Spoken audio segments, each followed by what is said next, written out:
sheeko hindiya jirto la oranayo inaan baayna jeclaadayo markaasay tiri bal raganimadiisay tijaabinaysayo waxay ku tiri mayaad jeceshahay shardi baan kugu xidhayaa ee ma fulinaysa waxa la waxa digu xidho waa fulinayaa buu yiri hooyada wadnaheeda ii keen bay ku tiri ninkii madalootiintu iska soo dhaqaaqay ayuu hooyadii u yimi hooyada gabadh baan jeclahayo ee wadnahaaga igu xidhay maxaa tala ah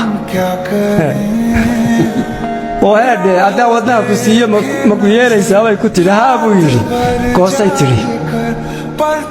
midii soo qaato islaantiibu wadnihii ka goostay inuu iska dhimatayo wadnihii uu sido ayuu la soo ortay sidoo la ordayay ayuu ku fay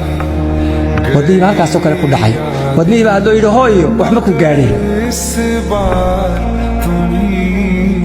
kacayo boorkiis ka tuyo gabadhii buu iga qabo waa kan waxa soo naga tag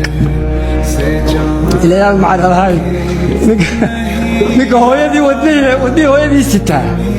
de waaye gabadha yeelaysaa halkii hooyadiina ku seegay tii kalena ku seegay marka islaantu ka hadli mayso hunguri iyo halka wax la mariyo Allah qoray dadku wixii la hayaa la wadaaga waxay ka hadlaysaa qalbigan wadna hilbahan kala maqan ee nusna iyada yahay nuski kalena ka maqan yahay ayaa nuskan iyada qalbigan nuskan ku yaala nuski ka maqna raadinaya hilba kala maqan weeyo istoorayo lama aamusin karo inay soo horjoogsadaan iyo ilwaadsiga iyo ku ildoogsiga inta uu baa dawo u ah guri ugu doodi mayso kabayguna kuma salaysna ila aragtuun baa dawa inta loo kaliya tabeedna sidan ay u bilowday waa boqol baydo haddii intaa hore sidaa loo sharxo malayn maayo inay faahfaahin u baahan tahay dadkana kolley waxbaa loo hambeeyaa oo dadkuna qaybtiisa uu iska leeyahay wayna ka caawina ka sheekeeyay baasha la wadaago anna aan yiraahdo adna aad dabeeto furfuratid